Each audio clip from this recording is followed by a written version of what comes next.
Hey everyone, welcome to Breakthrough Conversations. My name is Danielle Perry and I am the host. You already know I am so excited that you're tuned in today. And if this is your first time, this is a Christian podcast which features people of all ages, and they share a bit of their story about how God has helped them to overcome a difficult challenge, situation, or season in their lives, or maybe they're on their way to overcoming with God's help, and they do share authentically. Well, if you're back, then you already know that this is part 2 of episode 29, titled Having the Right Church Matters in Marriage. And it features my family, y'all, my brother-in-law and my sister-in-law, Jared and Camille Garner. Thanks, y'all, again for being on this podcast. And I do want to give a quick disclaimer. Every now and then, the audio goes in and out. So I know that some of you all listen to this podcast while you're driving in the car, or maybe you're cooking, right? So you're not always looking at it visually. But I do want to let you know there are parts in this episode, just like in part 1, where I actually put in subtitles, all right? So just take a look at those subtitles in case there's parts where you're not quite sure what was being said. So I just wanted to let you all know, if you have not seen part 1 of this episode, trust me, you will want to go and check it out. In the meantime, y'all, here it is, part 2. I want you to enjoy and be blessed. So I remember, because God will give us something that we're due, right? We're to do. But that doesn't always mean it doesn't come without challenges.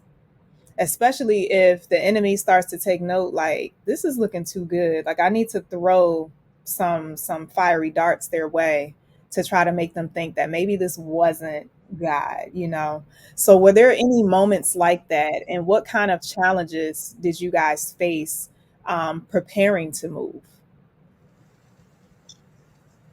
Well, there were a lot of things in Houston that were drying up at the moment.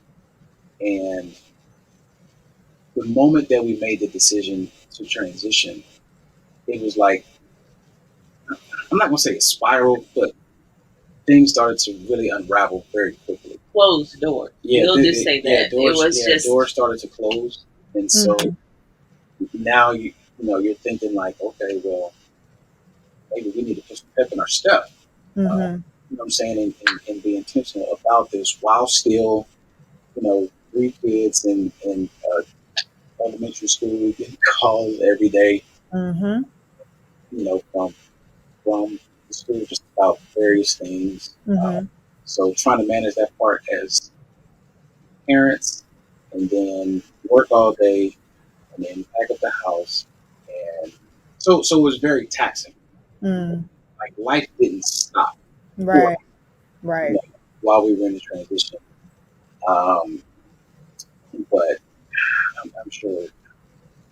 I think there were doors that were closing. I think when a door closes, then it's supposed to sharpen your ears to be more keen to the Holy Spirit, to hear what your next move is going to be for us. With all this stuff closing, you don't question God, right? I think that's one of the things where we had to check each other. Like, okay, we're not going to question God. Like, we know why this stuff is happening. And Jared was really good about that. Like, good. Then it was like, okay, well, you already know what he's going to do. Like, you already know the enemy's going to come at us. Right. So there was. It was like, oh my God, this stuff with our kids. I mean, finances. Like, it was like just things back to back to back. And it was like, oh, you know what, God? We submit. Right? We're going to submit our will to yours. Like, we'll will for 24 hours. So we don't know nothing, God. We trust you. And I think it hurt real good, if that makes sense. Because whenever you go through that dying season, right, where you're questioning, like, what happened with this relationship? What's going on with this? Why is this? And it's all preparation. There's always, and he's a restorer. There's not one story in the Bible where God did not come through, deliver on his promise, or not restore something, right? Yeah. So it certainly was not easy, by no stretch of the imagination.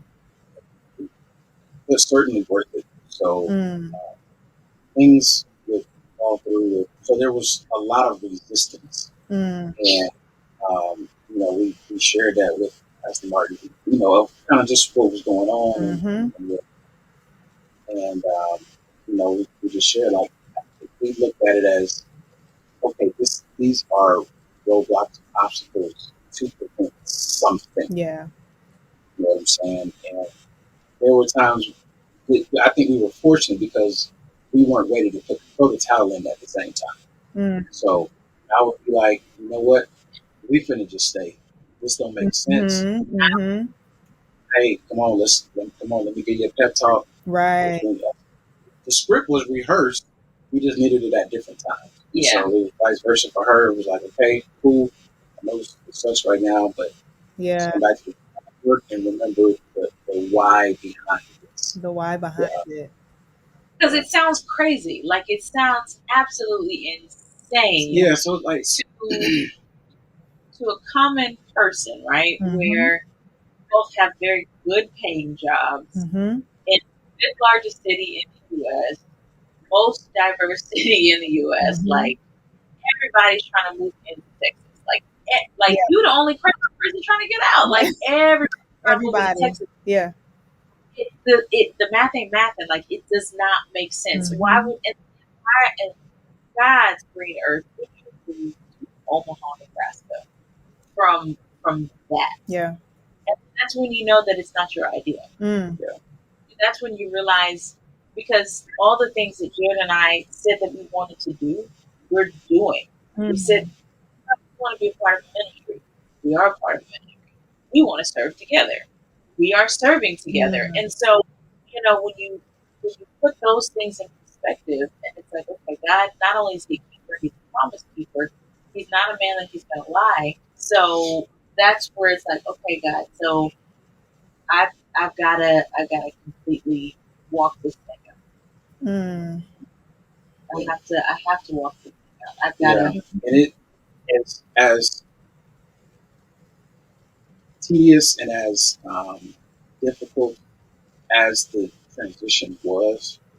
One of the biggest things it did is that it helped our marriage because all we had was each other. I'm saying, like, hey, we a team. We in this thing. You got my back. I'm gonna build you up when you weak. You build me up when I'm weak. You know what I'm saying? We in the trenches.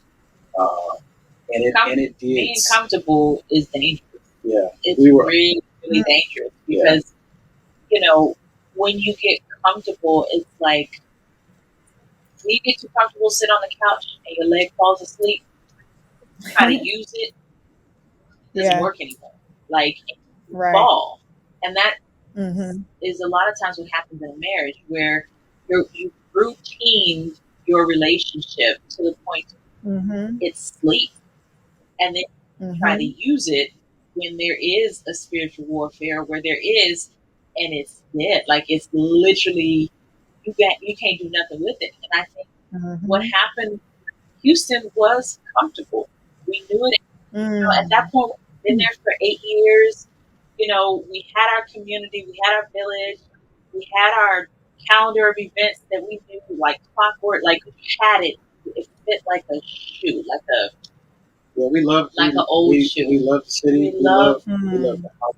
I mean, like, it just was, it was comfortable, and it was like, okay, it was like God was saying, where I need you two to go, I just need y'all two to be y'all two. Like, we need y'all. I need you to be solid and like peanut butter and jelly. Like, it had to. When you look at scripture, in order for us to be able to bear fruit, you've got to get up, because you wouldn't bear the same fruit, because you wouldn't become the same person if there was nothing that you went through or walked, or the person that you have to become when you do go through something. So where the great place that our marriage is in now, I don't see it happening. But the routine, like, is the same. You know what I'm saying? Like, and the missing piece was where we were getting spiritually fed. Like, again, where you eat matters. Like, where you are literally eating it matters. And so for us, So you can't you know just what? have your own little Garner church in your house and make it work. Now we still do that now. What covering has It's a it, supplement. It's a supplement. yes, right, right. So like our prayers that our kids do at church, things that we do at That's home. right. So it's not foreign to them. So when we have time in prayer or in worship, it's not like No, you absolutely. It's like education, right? I don't send my kids to school for the teachers to babysit them, right? I want to know what homework, because you got Garner University when you get home. You know what I mean? The first time they hear the story of Nehemiah should not be at church. Right. That should be a table conversation. And what does that look like today? You know what I mean? Right. You know, if we are teaching them when they pray over sickness that by your stripes we are healed, that they're not getting that on Easter Sunday. You know what I mean? Like that is something that is is. So when we talk about, okay, Joshua, tell me, you know, who is God our provider? Jehovah, you know, like that stuff has to be at home. Yeah. However, your church and that children's ministry and how they're pouring into those babies helps them find identity in addition to what's at home when they go to school. So school starts crazy. They know who they already know who they are. Yeah. That comes from what are you teaching them at home? Yeah. What are you teaching them, you know? Yeah. There's no such thing as an independent Christian or independent citizen. Like we cannot just do our own thing. As pastors, just to watch over your soul, define your will, your emotions. That's right. You don't have that. You are left to look at those instances on your own. That's right. But when you have a covering, you have a pastor or pastors or something that is someone that cares for you and cares for your soul and prays for you and covers you and challenges you and requires you to become yourself, to become the person who God created you to be. There's no getting around that. Yeah. You know, like people talk about hurt. What? Somebody hurt my feelings at work today. Why is the church any different? Why is the church any different? And it just means that you put the church above God. Thank you. You know what I mean? Like when you allow that church hurt, you're telling God that He can't bend any of that, right? It's not true. That's not true. So, you know, I think to what Jared is saying is 100% true. And I think, you know, the church has to answer for what they're not doing, right? But when we say the church, all of us, we are all the church. Yes. Yeah, that's right. We can't be a spectator. We all play a role, and what you have to understand, the most dangerous mentality is the I'm gonna do me, and it's just about me, and absolutely not. Yeah. If I am not where I'm supposed to be, then it could be affecting this lady that I ran into at the store, and we exchanged 2 words, and she decided not to cuss out her daughter when she got home. That's right. Had I not been where I was supposed to be, you know what I'm saying? That's right.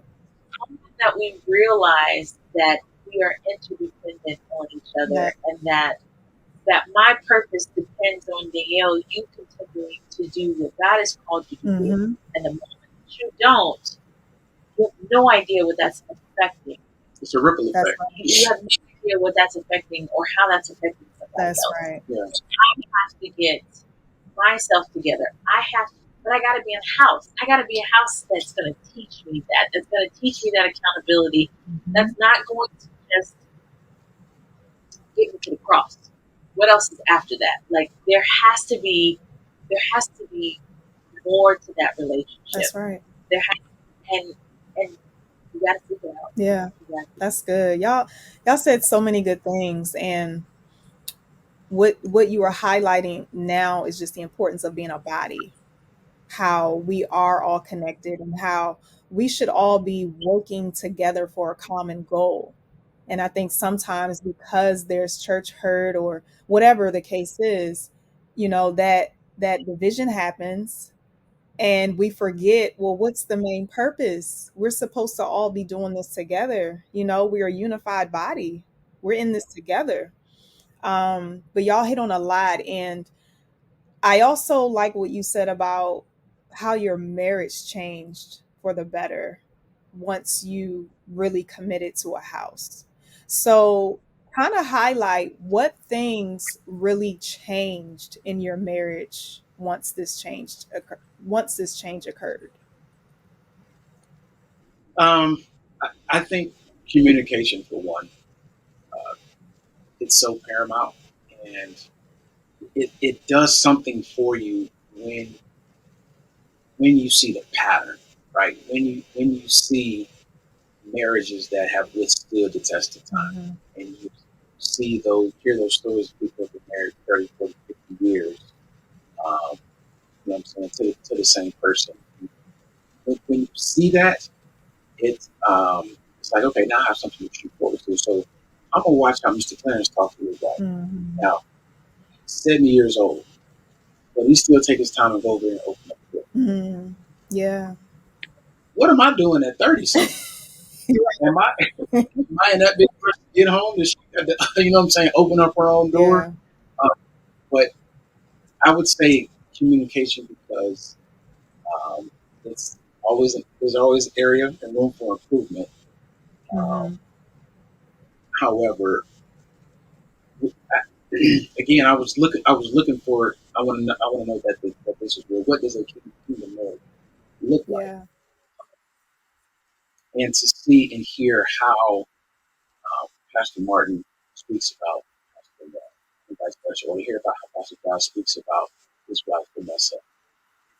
It's like, wow, this like and you like, we've been able to see like this really genuine. I gotta insert, and this is to the couple, the newlywed or the folks that are married that are either at a church or you're still kind of online, you still haven't found.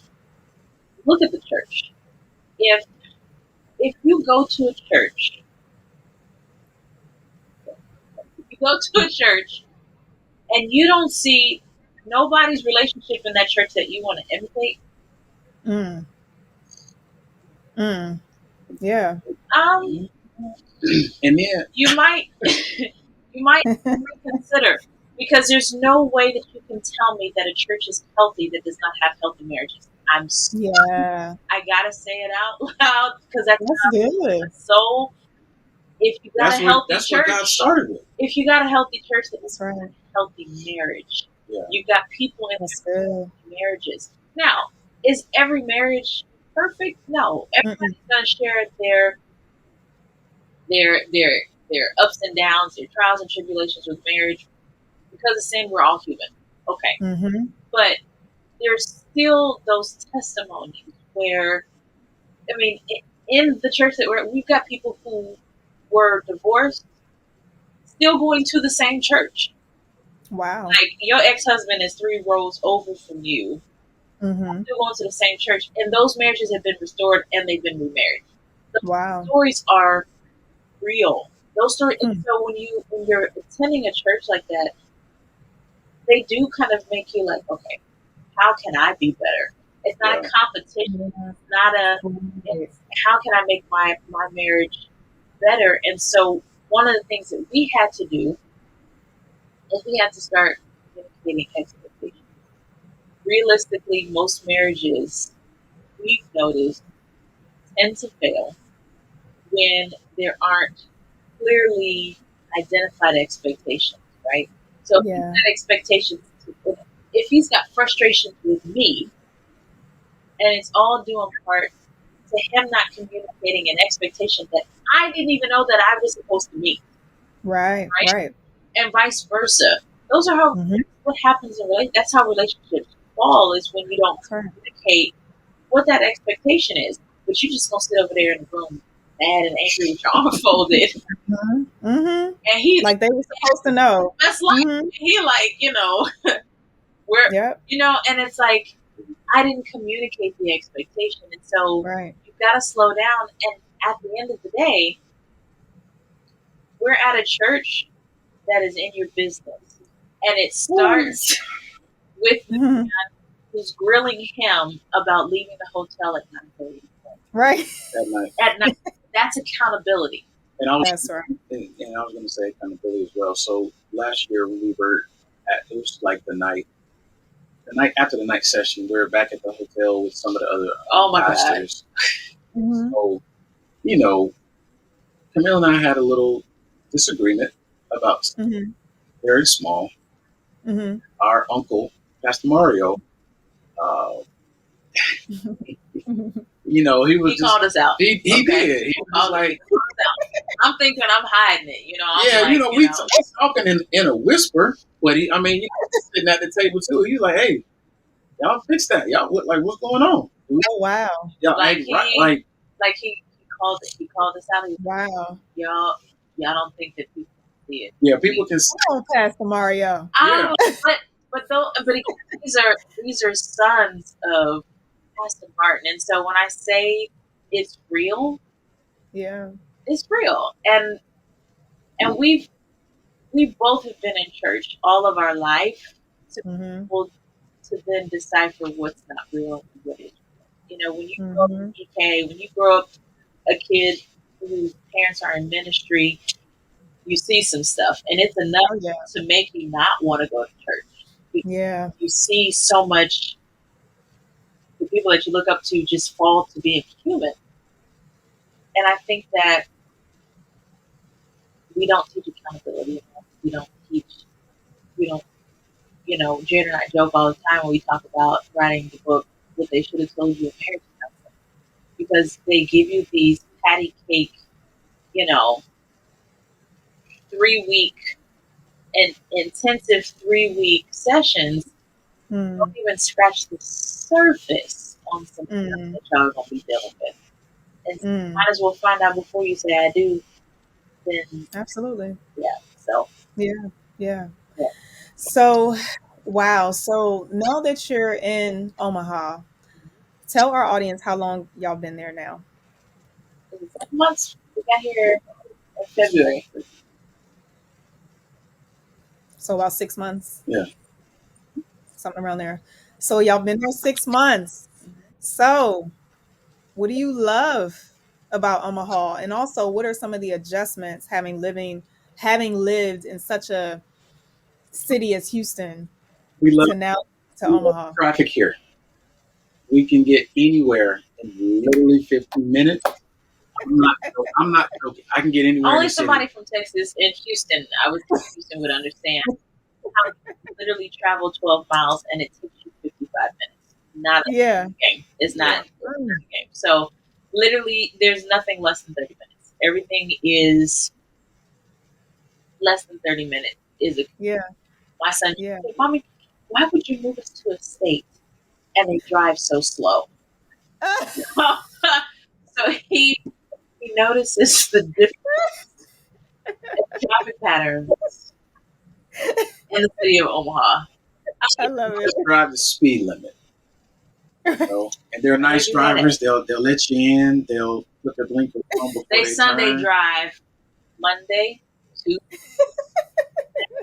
Thursday. I mean, it's all 4 seasons. We're gonna get all 4 seasons. So, yes.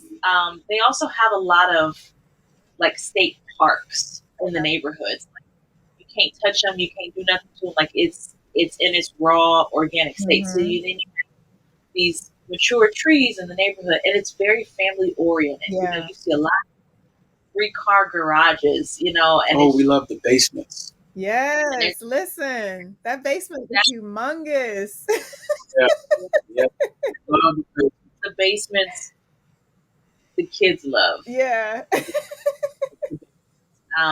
But in any place, home is what you make it. You know what I mean? And so it's important that we spent this first 6 months, because you're not adults, right? So we're going to adjust. But it was making sure that the kids Yeah. got it Yeah. right, making sure that this felt like home, that they met and made their own friends, and Yeah.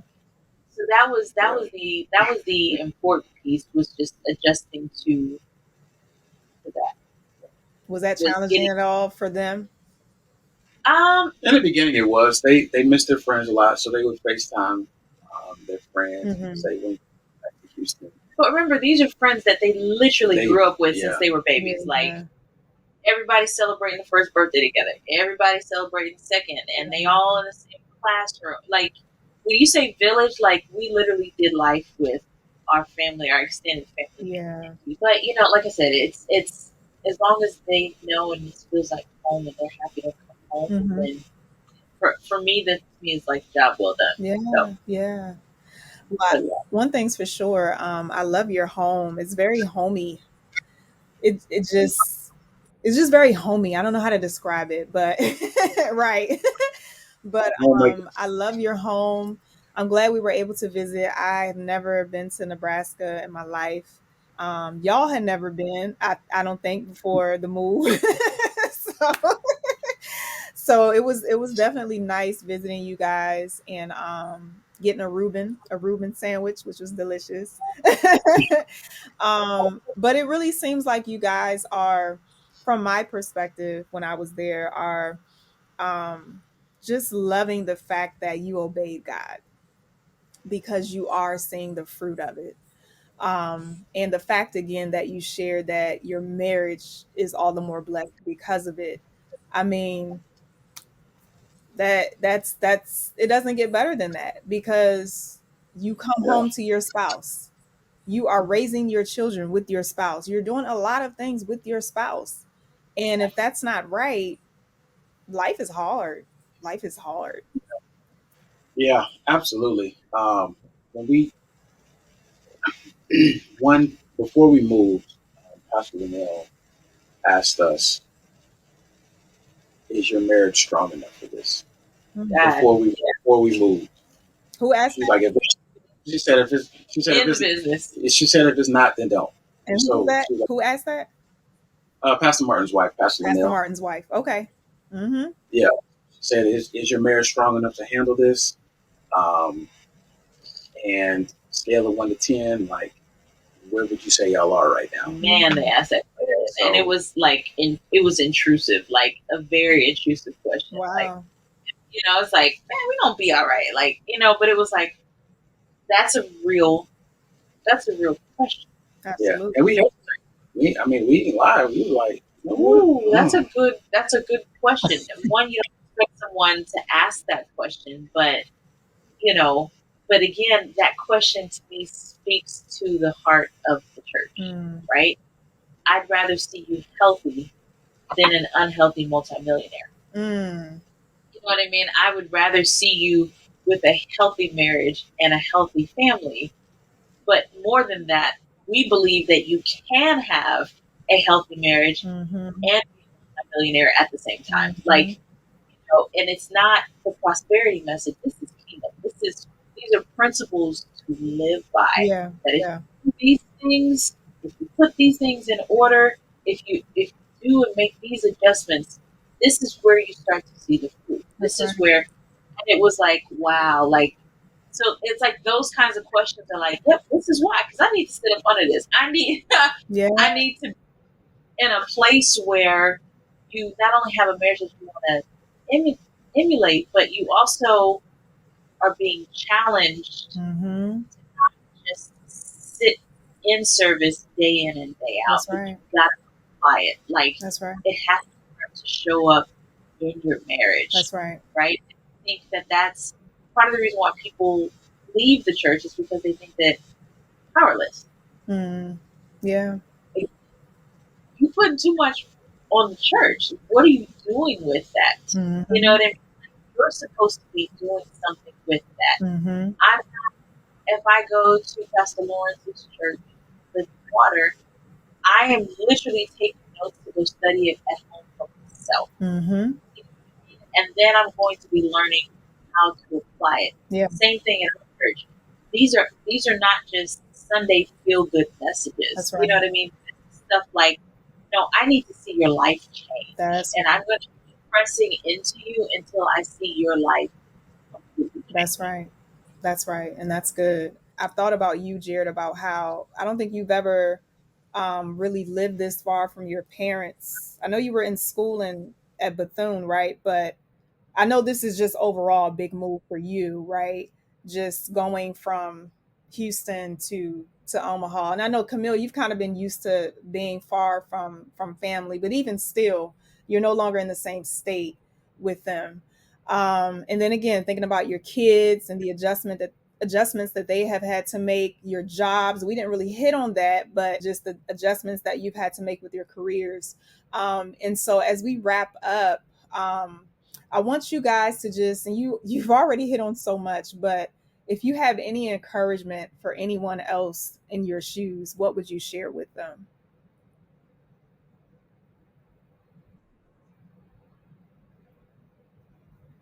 Um,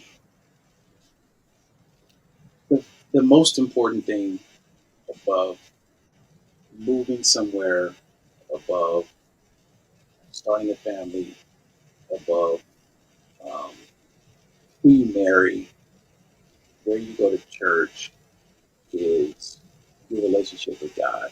And that will grow over time. And so if, I heard someone say a long time ago that we have as much God as we want to. And the best thing you can ever do with your life is to seek the kingdom of God. And then allow that to be the filter and how you make decisions on who you marry, who you have kids with, or who you marry, when you start a family, how you start a family, the vision you have for your life, the purpose you have for your life, the assignments you have on your life, where you go to church, what you do for a living. Um, just everything is through that filter because that was God's original intention for you. Nothing will substitute that. There is no other train of thought that is worth wasting your time on. There are a lot of different things that are vying for your attention, vying for how you live your life, and that's you. But if you will seek His kingdom, you will pray that His kingdom will come into your life. But when I say kingdom, I mean the governing authority of heaven, literally consuming you and governing your life. That's how Adam lived. He lived under an open heaven, and that's how God desires us to live today. So, if you have more questions and answers about your life, God knows where you are, for one, but also through His Holy Spirit, through teachers of Scripture, people that have walked the walk, pastor. There are people that can help you, and you aren't alone, so you don't have to deal with the things by yourself. It could be the Holy Spirit that is waiting for you to allow Him to govern your life. Yeah, that's good. That's good. I would say we're many members in the body. I need you to be in your purpose. My life depends. That's good. So I'm encouraging you to find out what it is that you're supposed to do. Because God is not going to give you something that if you wake up in the morning and you're agitated with the education system or whatever,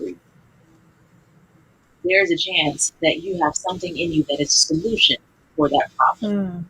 That's simply purpose. And if you're not walking in your purpose, then that means that somebody else is not able to get to where they're supposed to get to because you're not. And it puts pressure on you to continue to govern yourself and put yourself in a place to where you're walking out and living what you're supposed to be doing in purpose for purpose. That's identity. That's who God created you to be, and I think that the more that your job is not your identity. That's not who you are. And my encouragement is for you to be a part of the church that pushes you to understand what God has called you to do. Mm-hmm. Um, and I'm praying that you not allow church hurt as an excuse not to go back to church. That's I'm good. praying that you don't allow, because it's a trick, further that I can keep you, the enemy can keep you in darkness, Mm-hmm. knowledge of Yep. something, right? So if that bitterness, that resentment, that, yes, I'm not saying you're hurt and your pain is not real, but it's a season. And for some of us out there, that season is coming to an end. Jesus said it best, let the dead bury the dead, Right. which means I got too much life. There's still breath in my lungs. There's something that I'm supposed to That's do. right. So, and there's no purpose that's too small. There's no member on the body that's less important than the other. It all has to be connected. Anyway, and that's what the church is. The church is supposed to be that, fully functioning. But if we don't have the members on the body functioning in their purpose, what the arm is not supposed to be a foot. Yep. The foot is not supposed to listen. And the more that we understand, and if I'm supposed to be a foot, I'm going to be the best gosh darn foot that's on the planet. I'm going to be in my purpose, operating in that purpose. And my gift and my call and my purpose is no better than yours. You know what I mean? There's not one that's better. There's not one that's going to get you to heaven faster. What are you doing here on earth? What are you doing with the time that you have now? Making sure that you're maximizing what you're supposed to be doing here on earth. God's purpose for you to be on the earth is not for you to waste time so you can get to heaven. You have a purpose here on earth that you're supposed to be doing. Yeah. Heaven was never supposed to deter us from actually living life here on earth. If he created us to have dominion here on earth, then that means that we need to be going out and seeing what that dominion, like, how do I exercise that here on earth? And I think, we have been taught just through religious, misguidedness, just overall, just not fully understanding what this true kingdom message is, how much authority we have here, what we're supposed to be doing while we are here on earth, and somehow we believe that our purpose isn't enough. Right? So it's not enough to meet my needs financially. It's not enough to, help me restore relationships. It's not enough. And I venture to say that that's a lie. You are enough. He created you with enough. You didn't come to this earth lacking for anything. Yeah. And I think the moment that we start getting ourselves in that mindset that I don't have that lack, that is a trick, that all I have ever needed, his hand has already provided. If I come into the knowledge and true understanding of that, then why shouldn't I take a chance on me when he created me in his own image? That's right. To walk in reign and dominion. I have to walk different. I got to talk different. I have to act. My circle's going to look different. My marriage is going to look different. Those of you now that are married and you're trying to figure out if you want to stay married. Yes. Because it's a blessing in the covenant. Because now the covenant has nothing to do with you anymore. It's about his plan and what's supposed to happen through your marriage. Right. It's not, God never promised you to be happy. He never said you're going to live a happy life. Right. I don't find it ain't nowhere. It ain't even. It's not in the Bible nowhere. Nope. So if he didn't promise you to be happy, but you're looking in your marriage for your spouse to make you happy, that is what we call an unrealistic expectation. Mm-hmm. And it is unfair to him or her to have that type of expectation. Mm-hmm. So your purpose, get in line with your purpose, understand what you're supposed to be doing here on earth, ruling and having dominion and power, Mm-hmm. and getting in a church that's going to help trigger some more curiosity, some more hunger. Mm-hmm. The moment that you stop being hungry, Mm-hmm. you might need to really kind of rethink where you are or your circle, right? So, get somewhere that's going to keep you hungry Mm-hmm. That's and good. wanting more. I want to learn more. I want, if you go to for us, and this and I don't think it's because we're new, because we've been at AWC since 2020. Every Sunday, I look forward to going to church every single Sunday. Mm-hmm. It's not like I get to go to church. Mm-hmm. Mm-hmm. I get to go to church, fellowship with people that I genuinely love. Mm-hmm. I get to sit under Pastor Josh and Pastor Martin and Pastor Mm-hmm. Linnell and hear something that is literally changing Yeah. my life, Yeah. my family's life, my kids' life. That's right. Yep. And That's I right. get to see clearly what I'm supposed to be doing. So That's good. yeah. Well, this was definitely a great, full conversation. I know that it's going to bless other couples who just can't relate. And I think it can bless any married couple because y'all definitely shared some nuggets of wisdom. And as I was thinking of a title in my head throughout this conversation, I don't know if you guys were, it's something along the lines of just church and marriage and how my marriage got better when I settled in at church or something along those lines. I don't know, but we'll I still. mean, it's almost, you can almost say it matters where you go to church. You get married to do what? For what? Mm-hmm, If mm-hmm, you don't have a church that's covering you, that is with you on this journey, mm-hmm, because you can't do it on your own. Your marriage, you have to prioritize your marriage. But if mm-hmm. you're not in a church that prioritizes marriage, you're not going to see the importance of prioritizing your marriage. Yeah, In yeah. my opinion, if you don't prioritize your marriage, it's going to be real easy to continue to not prioritize your marriage if you can go through an entire calendar year and your pastor not talk about marriage. Mm-hmm, mm-hmm. Right? Mm-hmm. So Yeah. What does this look?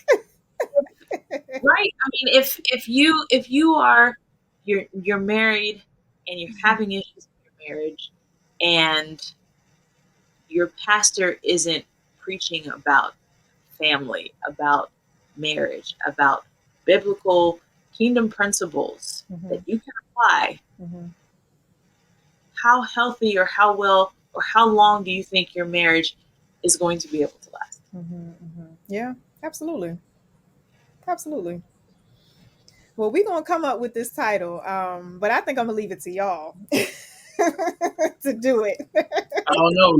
You lit up a few different times. Got it. I think I got it. But Yeah, yeah, I'm when you edit it, it's gonna hit you. yeah, yeah. And I'm gonna shoot y'all a text and be like, "What y'all think?" So we'll figure it out. But either way, thank y'all so much, so much. It's definitely late, but y'all took the time to just do this podcast, and I appreciate you so much for that. Thank Um, you. and yeah, I We know love it's gonna bless this, and people. we're so honored to be a I'm part of your journey. feeling energized. So we definitely love you, and God bless this podcast, and hopefully, connect with us on Instagram and Facebook, because I'm not. Yeah, we got to get Danielle on Instagram. I'm not. She's breakthrough. I'm on there, but I'm not. Yeah, we're breakthrough. Yeah, breakthrough conversations is on there, but I On don't have a Instagram. huge following on there. I didn't know that. Yeah, I just said that because Jared just got on. Yeah, now Jared. yeah. Okay. Yeah. So that's yeah. I was like, oh, okay. Yeah, I got to get jump. Oh, okay. Yeah, Nigeria. I didn't. Yeah.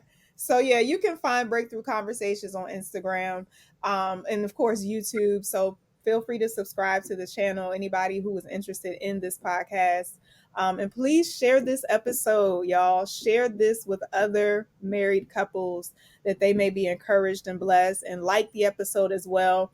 And if anything stood out from this episode today, please leave a comment, just letting us know what stood out to you. So. In the meantime, everyone, thanks for tuning in. Thank you again, sis. Thanks, bro. Appreciate y'all. Love y'all so much. Pleasure was ours. You got to get y'all back out to Omaha. Oh, yeah. Which that was the best trip. And that was the best drive in the 10 years y'all been doing these long distance drives. Listen. You had fun coming to Omaha. I'm just going to listen. It was definitely a straight shot. Like, yeah. It wasn't a lot of turns, and right. She don't want to say it's the best.